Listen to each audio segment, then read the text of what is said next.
Je vous recommande d'acheter un carnet où vous regardez comment vous résumez les points. Chaque leçon, on va trouver peut-être 12 points, 13 points, 15 points. Ces points, il faut les avoir entre les mains et les méditer avec le cœur, bien sûr, pas avec la langue, pendant l'accomplissement du rite. Donc, c'est vrai, c'est une leçon, mais pratique. C'est de la spiritualité pratique. Ça ne sert à rien d'avoir une idée maintenant et après faire les rites machinalement en suivant le guide. Ça n'a pas de sens. Le plus important, c'est de vivre la spiritualité pendant l'accomplissement du rite. C'est les actions du cœur. J'appelle ça les rites du cœur. Il y a les rites physiques, ça vous n'avez pas besoin d'apprendre. Je vous dis dès maintenant. Vous n'avez pas besoin de lire sur la jurisprudence de Hajj. C'est très facile. Le plus important, c'est la jurisprudence du cœur.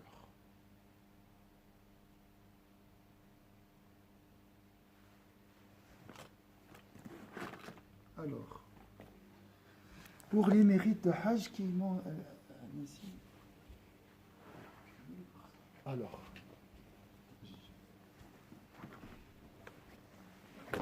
on a commencé, donc on a un cours ici chaque jeudi, sur toute l'année, concernant le Hajj et l'Umrah.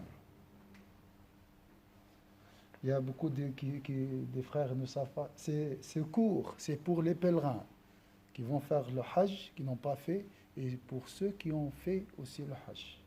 Parce que le Hajj, c'est un voyage avec le cœur tout d'abord. L'adoration d'Allah, la prière, c'est prier avec le cœur tout d'abord. Le corps confirme. Le corps est là pour confirmer cette réalité qu'on doit avoir dans le cœur. Est-ce que c'est clair ici? Alors, j'ai hésité entre les signes d'acceptation, peut-être on va le faire ou les mérites. Je vais commencer par les mérites pour comprendre la valeur de ce Hajj. D'accord? Alors,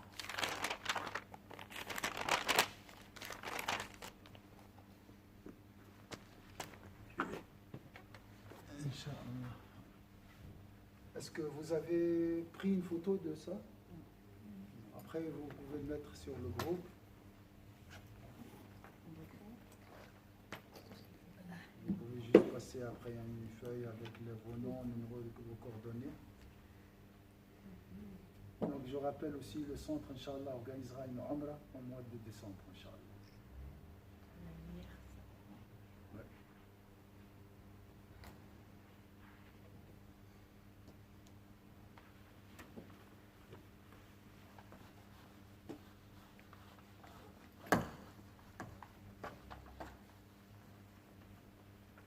Pour les mérites de Hajj, alors, ça commence par la page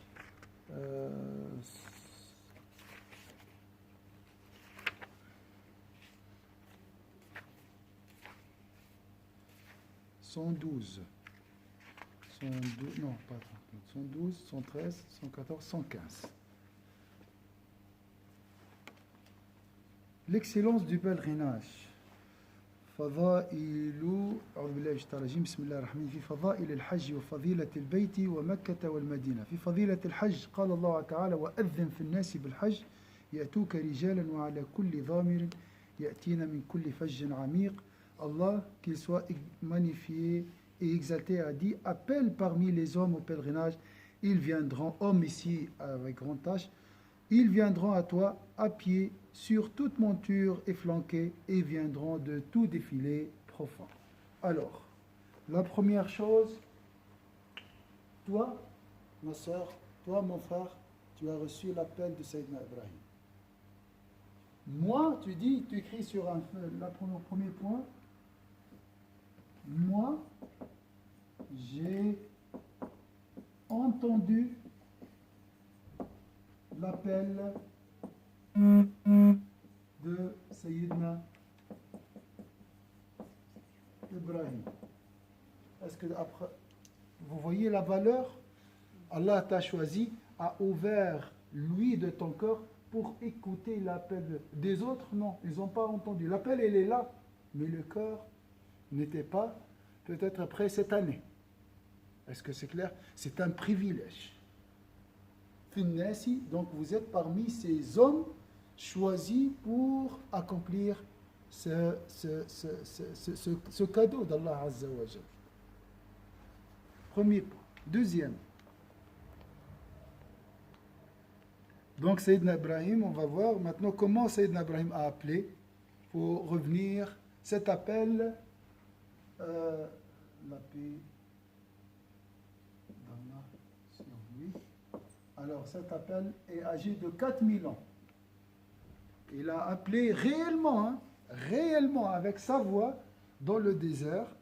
Écoutez la suite. Qatada à propos de ce qu'Allah Azza wa Jalla a ordonné à Abraham, qu'Allah prie sur lui et le salue, et qu'il prie sur notre prophète Sayyidina Muhammad sallallahu alayhi wa sallam et sur tout serviteur pur, d'appeler parmi les hommes au pèlerinage, proclama, ô homme, en vérité, Allah, que sa gloire et sa majesté soient proclamées, a fondé un temple. Allez-y en pèlerinage, et maintenant tu réponds à cet appel. Sayyidina Ibrahim t'a appelé, t'a dit, allez-y en pèlerinage, et tu as entendu. Pourquoi tu as entendu ce message? Parce que tu étais prête. L'année passée, pas encore. Ton corps est pur. Tu es choisi pour écouter ce message. Alors, moi, quand j'ai dit, moi j'ai entendu, je suis élu, choisi, sélectionné par Allah pour mériter le Hajj. Donc, c'est un privilège. Anna, on doit être à l'auteur. Ah, c'est ça. C'est vrai, c'est un choix, mais il a des exigences. Tu es là, tu ne dois pas descendre. Tu ne dois pas descendre. Tu dois respecter. Tu dois respecter ce cadeau. Tu dois préserver, tu dois honorer ce cadeau. Comment?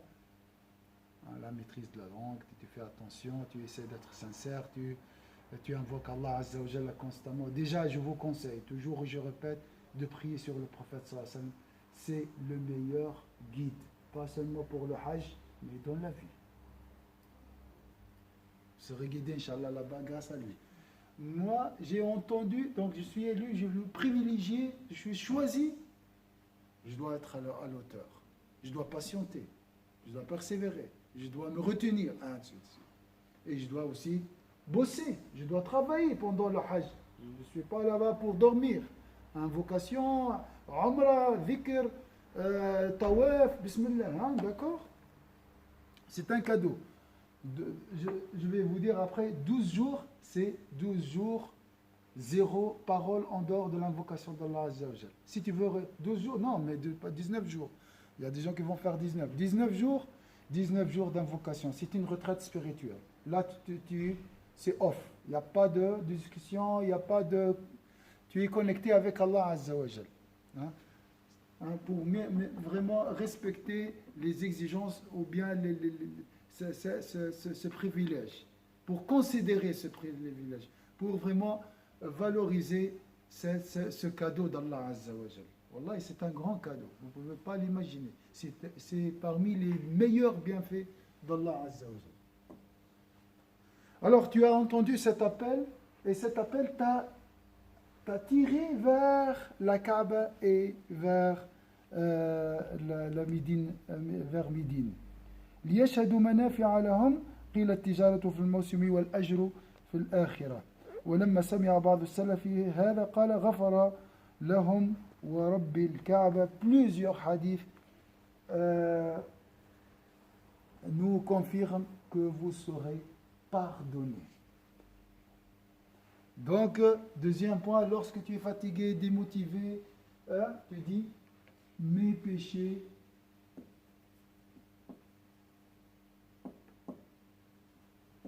seront pardonnés.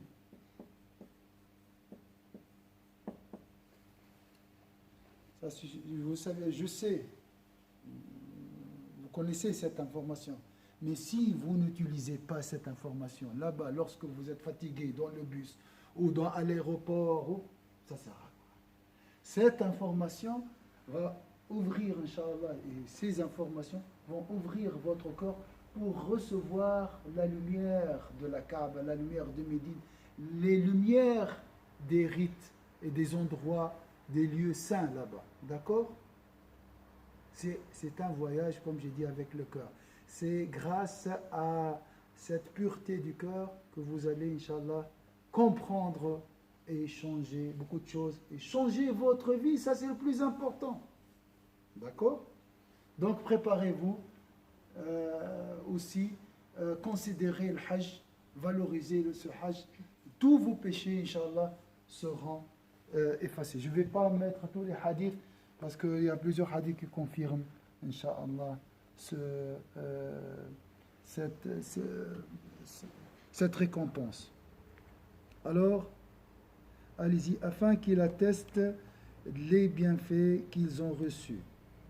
On a dit que ces bienfaits étaient le négoce pendant la saison du pèlerinage à la Mecque et la récompense dans la vie future. Un ancien a dit, en entendant ces propos, il leur a pardonné par le Seigneur de la Kaaba. Donc il a donné serment ici, il a dit, il leur a pardonné par... Donc c'est quoi le bienfait d'Allah Azza wa Jal? C'est le pardon d'Allah Azza wa Jal, selon ce verset. On a ainsi commenté la parole d'Allah, que sa majesté et sa gloire soient proclamées en faisant parler Iblis, puisque tu m'as fait déchoir, je les épierai sur ta voie droite. Le Hajj, c'est quoi? C'est-à-dire le chemin de la Mecque. Le Hajj, dans une interprétation du Coran, c'est le droit chemin. Donc, je vais faire le Hajj, je vais être dans le droit chemin. Je suis dans le droit chemin pendant ces 19 jours. Je suis dans ou sur le droit chemin. 17 fois par jour, pendant toute notre vie, nous demandons, nous implorons, nous demandons à Allah Azza wa Jalla de nous guider dans le droit chemin. Vous êtes là dans le droit chemin. Donc vous pouvez trouver la guidance pendant le Hajj. Donc l'accès à la guidance pendant le Hajj est libre, facile. D'accord? Le diable a essayé de vous empêcher, mais maintenant, alhamdoulilah, il n'a pas réussi. Maintenant, il va faire autrement. Pendant le Hajj, il va essayer de vous empêcher. Mais, Inch'Allah, grâce à la connaissance et grâce à l'invocation d'Allah, grâce à l'effort, vous allez gagner. من حج البيت فلم يرفث ولم يفسق خرج من ذنوبه كيوم ولدته أمه. Un autre hadith que vous connaissez aussi, le prophète sallallahu alayhi wa sallam a dit que celui qui fait le pèlerinage au temple sacré ne tient pas de propos déshonnêtes et ne s'écarte pas des préceptes divins, car il sortira de là libéré de ses péchés comme le jour où sa mère le mit au monde. Donc ici, tu reviens avec un cœur pur.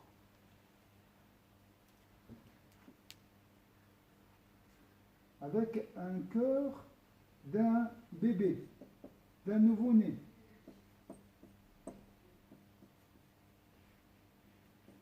Ça veut dire quoi, nouveau-né? Le sang. Hein? Le sang.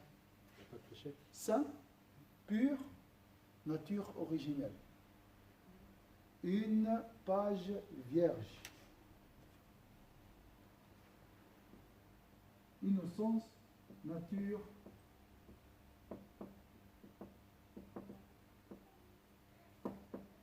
Saint.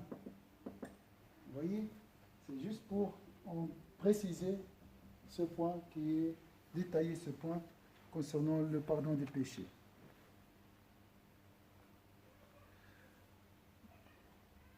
Selon des ulama, on va voir ça à Arafat, Arafat efface même les grands péchés. Arafat, c'est le Hajj, le Hajj ou Arafat, le pèlerinage. Donc, imaginez, pendant ce pèlerinage, Inch'Allah, même nos grands péchés seront effacés. Donc, c'est un avis. Selon un avis, même les grands péchés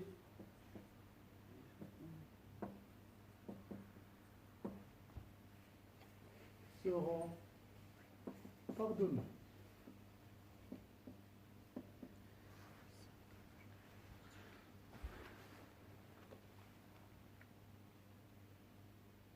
Voilà, on va s'arrêter ici, mais je vais revenir avant chaque leçon à ses mérites.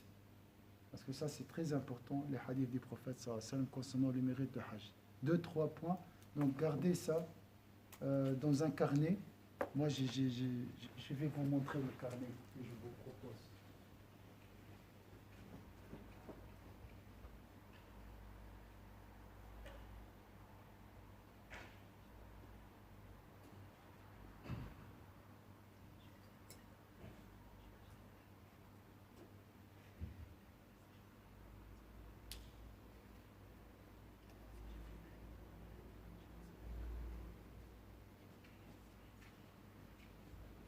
C'est vrai, c'est 5 points, mais si tu répètes chaque point 20 fois, vous allez voir l'effet dans votre corps. Ces questions, l'islam, la vie, c'est une conception. Là, on travaille sur ce qu'on appelle la conception. Lui-même, il a toujours cette idée, pour changer notre vision, il faut faire comment? L'action, c'est bien. La compagnie, les frères, tout ça, c'est bien. Le véhicule, c'est bien. Mais tout d'abord, il a dit, il faut changer. Si je veux avoir une meilleure qualité au niveau des fruits, on change quoi? Les racines, c'est ça.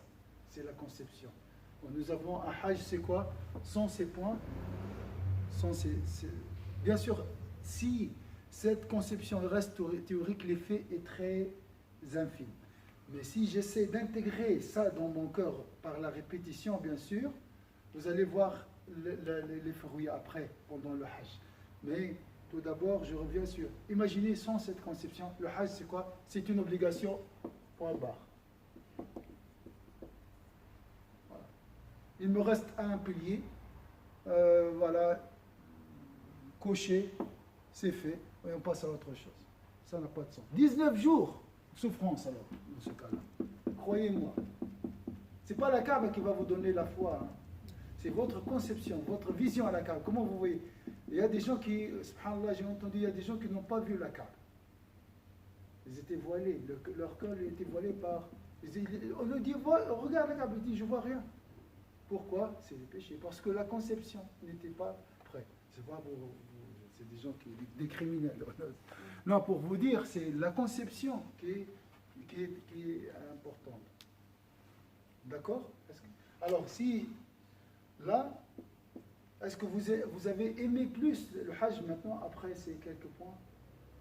Ça, cet amour, il est là, les branches, on appelle ça, l'état de la disposition du cœur.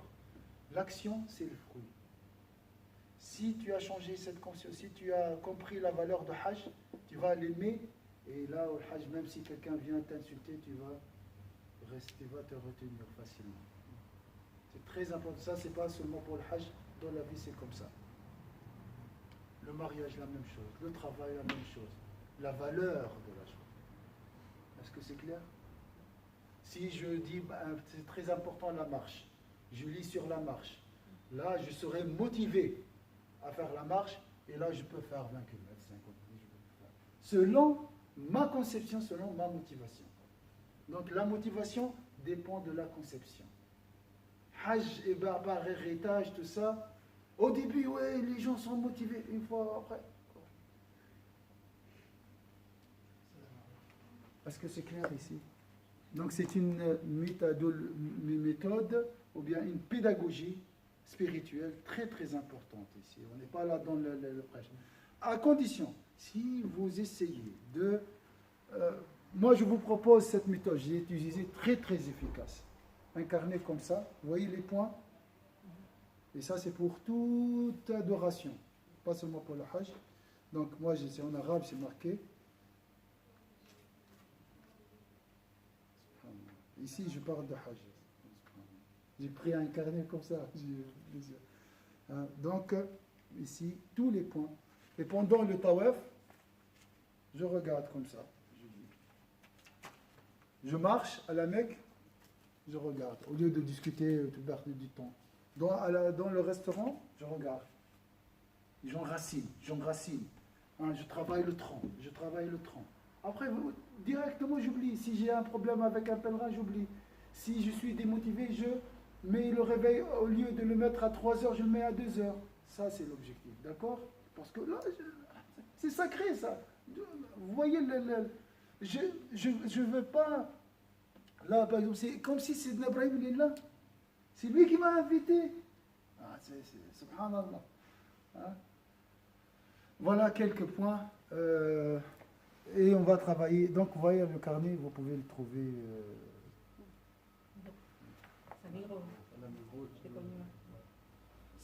En plus, c'est plastifié, donc il est bien protégé.